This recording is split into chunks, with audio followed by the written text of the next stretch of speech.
Assalamualaikum warahmatullahi wabarakatuh.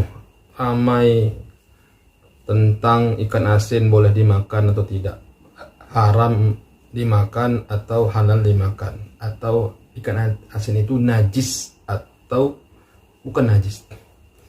Masalah ini Ustadz kita, guru kita Abdul Somad telah menjelaskan di dalam sebuah video bahwa ikan asin itu halal, bukan najis, kecuali ikan asinnya curian, barulah itu haram. Tapi kalau bendanya, ikan asin itu adalah halal karena dia bukan benda cair, tapi dia benda padat. Bagaimana penjelasan ringkasnya? Mari kita dengarkan pencerahan dari guru kita Ustadz Abdul Somad. Check this out. Ya, ikan asin tanpa mengeluarkan kotoran di dalam perutnya terlebih dahulu boleh dikonsumsi, Pak Ustaz. Idza ijtama al-halal wal haram fa wal haram. Kalau bercampur antara yang halal dengan yang haram, mana yang menjadi najis?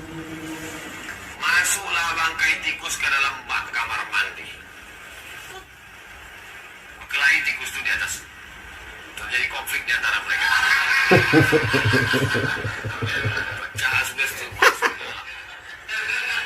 maka satu batu pula kecil tak sampai 2 pula. Maka satu batu menjadi najis, Pak. Menjadi najis. Di dapur, ini tadi di kamar mandi, di dapur ada mentega. Mentega di dalam bejana besar. Berkelahi juga tikus itu. Rupanya sedang musim perkelahian tikus. Konflik dua tikus itu. Jatuh satu tikus. Apakah satu bejana besar itu semuanya menjadi najis? Tidak. Tikusnya sama. Beda-beda lahir berapa hari lah. Jatuhnya sama. Lalu apa yang membedakannya? Yang ini adalah benda cair. Sedangkan yang ini adalah padat. Lalu yang menjadi najis itu mana? Diambillah sendok, dibuanglah yang di samping-samping tikus tuanya. Berapa senti kok Ustaz? Ya, dia agak-agak lah. Dia agak jauh sedikit. Ada tutup-tutupi ember itu tidak. Karena ini benda padat. Nah, saya anjurkan bagi Bapak, Ibu, Tuan-tuan yang mau membuat ikan asin seafdal sebagusnya dibelah perut ikan itu. Buang cilik ikan. Masukkan ke air sungai, air laut, baru dia. Tapi kalau hanya dipotong kepala, lalu kemudian tai-tai itu dalam, lalu kemudian di ininya, apakah menjadi najis semuanya? Tidak, karena dia bukan benda cair. Beda dengan air kelapa muda. Air kelapa muda, masuk anak tikus dari kelapa. Ustaz dari tadi contohnya tikus dulu. Kamu mungkin bilang biawan ya kan? Jangan fokus ke tikusnya.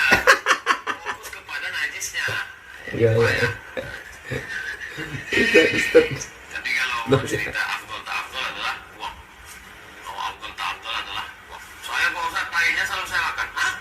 Apa yang kau makan? Tai kerang Pak Ustaz. Nah, itu lain. Oke, itu tadi ya pembahasan Ustadz Abdul Somad tentang ikan asin. Maka ikan asin itu tidak najis. Apakah boleh makan taiknya ikan asin itu? Itu tai ikan asin itu najis.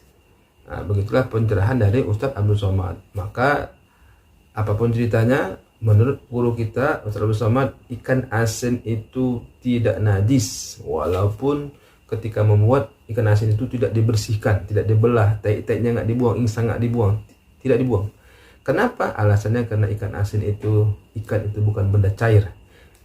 Artinya dia tidak bisa jadi najis karena dia bukan benda cair. Tapi kalau tadi kelapa muda, dia kan cair, suci, masuk bangkai tikus, maka kelapa muda itu pun jadi najis sebab kelapa muda airnya adalah cair. Itu aja mungkin penjelasan dari Ustaz Somad. Saya sudah paham apa yang dijelaskan Ustaz Somad bahwa ikan asin bukanlah najis. Wassalamualaikum warahmatullahi wabarakatuh.